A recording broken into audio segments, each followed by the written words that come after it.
Wow, last week was a historic sell-off for the stock market, but in these weekly videos that I post, I just want us to continue to focus on the three key elements that we look at for our companies, regardless of the volatility that we're seeing in the stock market, and that's the fundamentals, the sentiment, and the technicals. So if you're new to my series, I call this Not Bank It or Tank It series, where we basically just break down one stock to figure out the main trend that it's going to be in over the next 12 months, whether or not we want to bank on this stock or tank it going forward. And our stock today comes from Steven, who wrote in, told me to take a look at Macy. So that's going to be our company that we're going to break down for our bank it or tank it for today.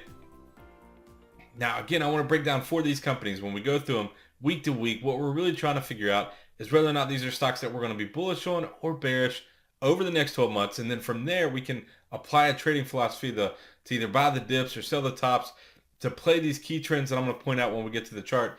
We'll understand the way that we want to take advantage of those going forward. And the bottom line is that we're going to let price ultimately dictate the way that we want to trade stocks. And what that means is that after we see this volatility that we've experienced over the last week, it took the whole week, wiped out pretty much all these stocks in the stock market, was a massive correction for stocks.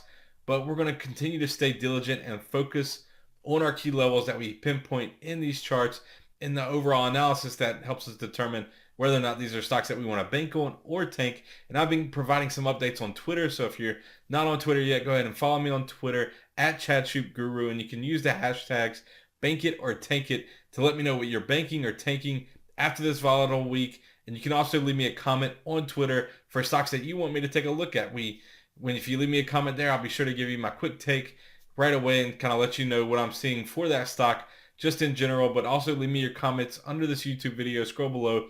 Leave me a comment there, because every week I'm going to be breaking down one stock that I find that you all recommend for us to dive into, take the full analysis for this company. So be sure to scroll below, leave me a comment. If you like the content that I'm sharing with you, then just hit the like button, give it a thumbs up, and be sure to subscribe to my page. It only takes a second. Scroll right below this video, click subscribe, so that way you don't miss out on any of my weekly insights. So now for Macy's today, that's ticker symbol M for Macy's. We're going to start by looking at a few key stats. That's going to be the start of our fundamental analysis.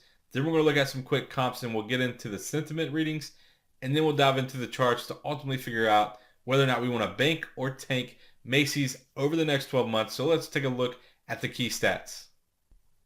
And on this chart, we're looking at the total revenues. That's going to be the blue bars, and the right-hand side of your chart is the key for that. And we're also looking at the net income.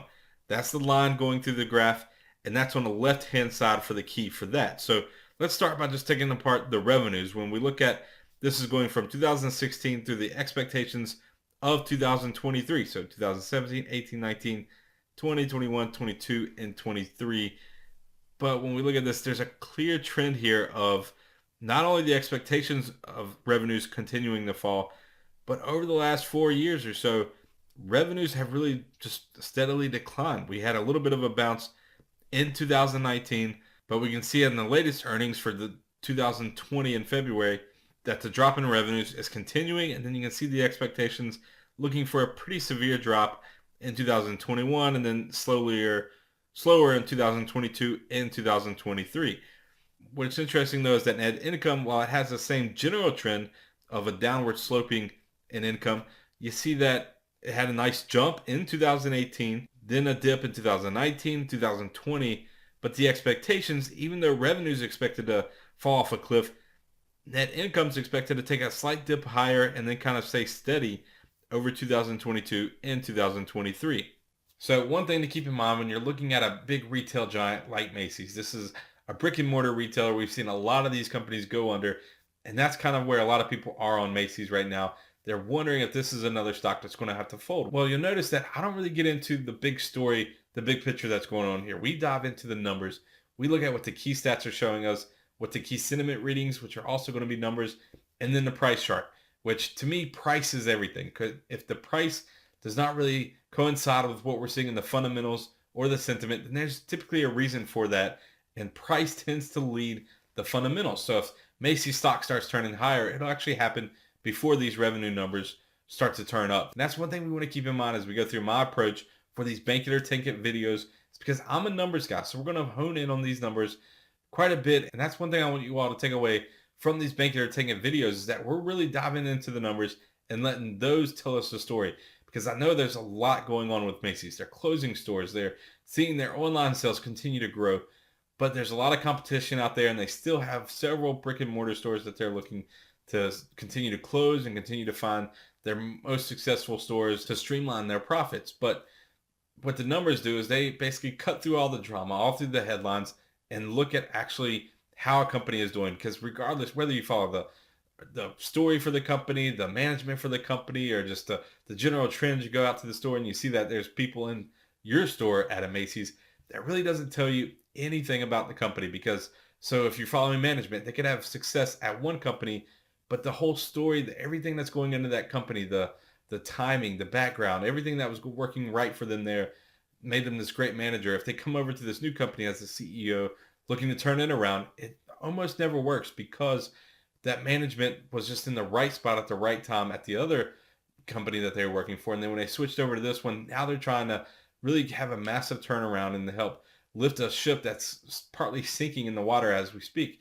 So it's a lot different when you look at these different companies based on if you're coming in from a fundamental perspective, this big picture, this big overview, just looking at these key trends versus my approach, which is really letting the numbers tell me the story and then diving in from there. So let's take a look at the quick comps next to see how Macy's is stacking up against their competitors. So you can see they have a nice list of competitors here. We have Kohl's, Nordstrom, The Gap, JCPenney's, Tapestry. So these are all companies that are really in the retail space, consumer driven, and they all have brick and mortar locations. Now we'll look at the market cap. Macy's around 4 billion. It's kind of the mean there, 6 billion. So all these companies for the most part are in line. You can see Ulta Beauty Cosmetics company is actually at 15 billion. So they're a very large global company, but the rest of them are pretty much in line with where Macy's is. Short interest as a percent of shares outstanding just tells you the type of bearish sentiment for this company. Macy's at 25%.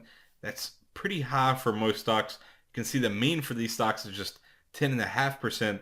But then when we pick out a few of these companies, you can see JCPenney's 33%. So they're the highest on this list. The Gap's at 10%. Nordstrom, very similar concept to Macy's. These big box stores in prime locations has a 20% short interest, and Kohl's at 11%. So these are companies that are starting to struggle. They definitely own a lot of retail space, and they're in the same spot as Macy's, is trying to turn this around, develop a greater online presence so they can stay relative in the shift to online space. They've already survived this long. Now they're really trying to make the transition, make the jump to help them actually thrive in the new environment that they're dealing with. Then we look at price to earnings. Macy's super cheap, 7.5 times earnings. The overall stock market's around 20 times earnings. So you can see that these retail stocks, the mean's 11.6 times earnings. They're fairly cheap. Two companies, JCPenney's and L Brands, actually don't have positive earnings at the moment, so they can't spin that into a price to earnings ratio. But the other companies, we can see that Macy's is pretty much in line, a little bit on the discount on the cheaper side, but not enough to really get you excited to see an opportunity here just to buy it based on the price to earnings ratio. And we can understand that all of these companies are creating a lower price to earnings ratio than the rest of the market because of their large retail spaces that they have out there that they're having to deal with, and they're trying to optimize these stores. So that's slowing their growth, and that's causing them to have a lower price to earnings multiple. And when we flip over to the total revenues and net income, Macy's is negative over the compound average annual growth rate for the last 3 years, negative 1.6% for revenues, negative 3.4% for net income. And the mean for these companies is positive 3.9% on revenues and 12.9% for net income. So Macy's is really struggling here, and this goes back to their lower price to earnings ratio. They deserve it because they're failing to grow their revenues, to grow their income. They're a company that's struggling at the moment to get things turned around, and that's showing up in their price that you'll see in just a moment. But the dividend yield is the last thing, 11.1%. This can look like a great opportunity to come in here and scoop up a massive yield for a company that continues to pay a dividend. And right now it's looking like a steal from a value perspective. Very low price to earnings ratio, massive dividend, but they need the last thing. They got to turn the company around. Otherwise, you're going to see dividend cuts and earnings continue to lag. That makes that price to earnings ratio today not look so cheap because the earnings continue to get cut and the price will continue to adjust. Now, when we flip over to the analyst recommendations, these are based on analysts at the S&P Capital IQ. That's our source that I use. They follow these 16 analysts that rated Macy's a hold, an average rating of 3.21 on a scale of 1 being a buy and 5 being a sell. So they're pretty much in the middle of the road here. It's not a strong sell. They're just uncertain about those turnaround efforts that are going on at Macy's right now. And if they can really continue to develop in the shift of going more online sales. I know that they are growing their online sales and that they're having success with it, but it's just going to continue to need to be that larger and larger growth driver for the company. So these analysts are really waiting to see how that turns around and see that foot traffic in their stores continue to grow. So now let's flip over to my favorite part, and that's the price chart. Again, to me, price is king. So this is where I like to spend most of my time. We're just going to spend a few minutes on it today, but these are the charts that really tell you the key levels to watch and the key trends to trade for each stock. So let's dive into Macy's and see what the price charts are telling us today. So this is our first chart on Macy's. I'm going to have two charts that I want to show you today. Again, I started doing this the other week with Tesla, that I just kind of want to break up these charts so we can really focus on the key trends that I want you to see on each one, and then what it tells us about the stock. So this is just a longer term chart. We can see that it has this red resistance line going through it that it broke out of actually on a bullish breakout in December of 2019. But we can see with the last week's sell-off, the strong sell-off, it fell back to new lows for the stock, which was not a great sign. The previous lows around 1440 on the stock, it broke through that and continued to ride this red resistance line lower. You can see the 200-day moving average here in yellow. Again, I like to use this 200-day moving average more as a sentiment indicator and sometimes as a support and resistance level.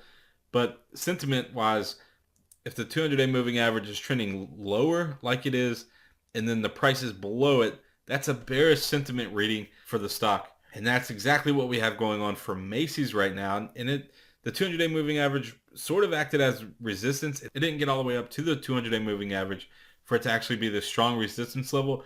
But you can see that it was an area of resistance for the stock as it was trying to break out. And when we go over to our next chart, you can see that where this 200-day moving average really started to coming in to this frame, we had this other shorter term red resistance line that was sloping up, that if price could have broke above that, that would have been an extremely bullish indicator for the company. Another bullish breakout. Again, it broke out in December of 2019 from that long-term downtrend.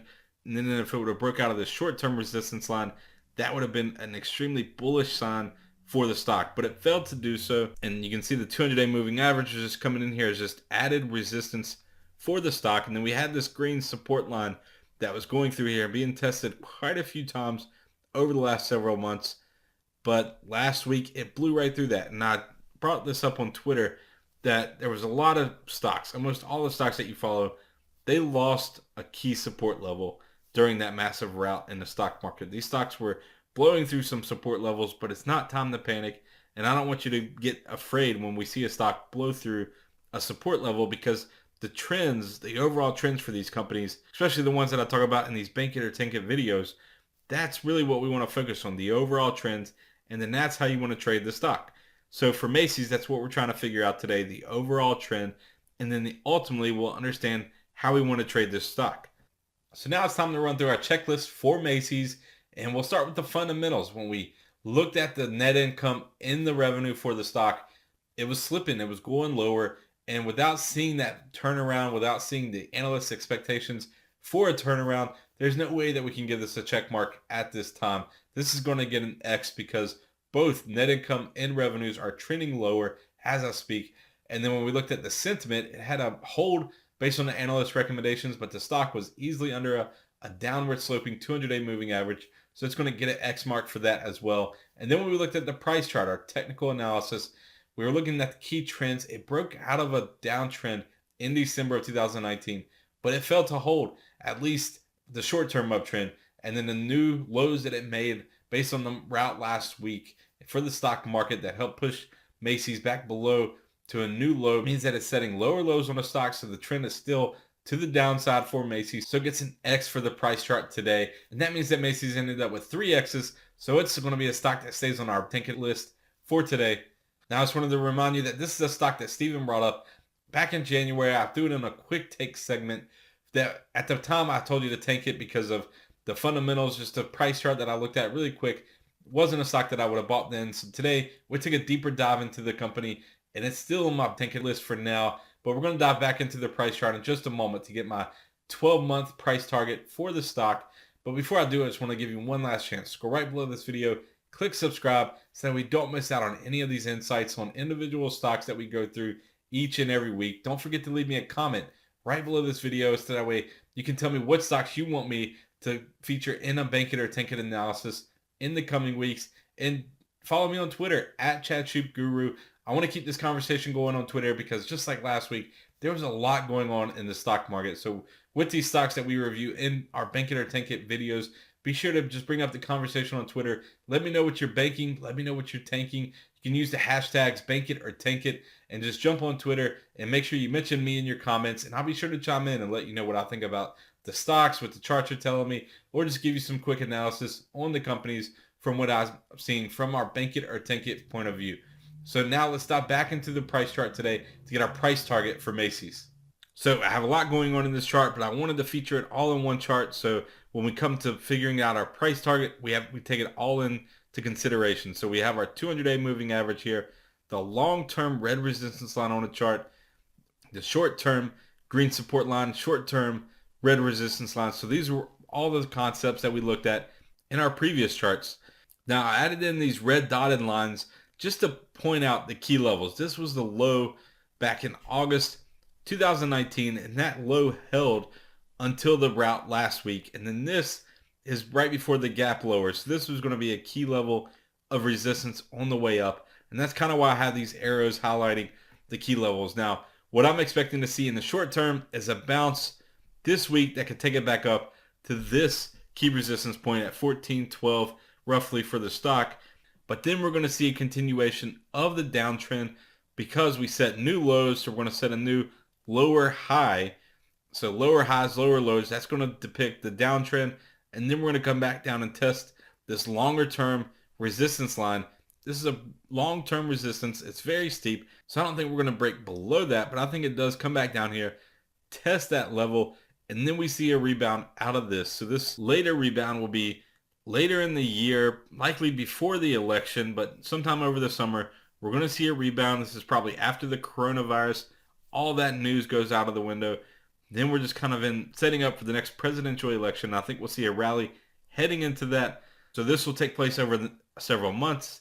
Again, when I do these videos, you can ignore the timestamps on the bottom because I'm basically talking about the next year, even though my arrows are only going out over just a couple of months.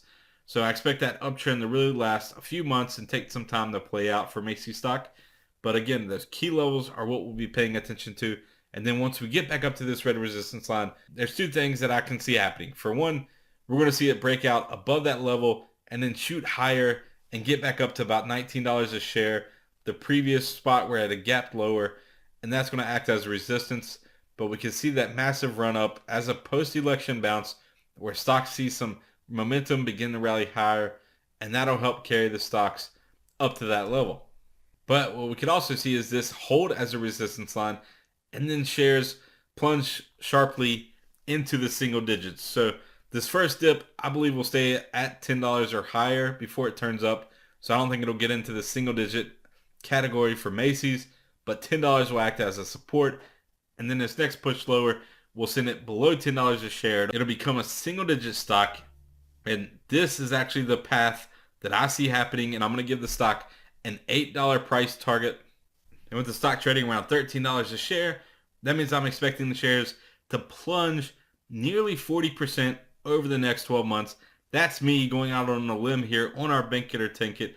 I see Macy's becoming a single digit stock over the next 12 months and falling to $8 a share. That's my price target for Macy's stock.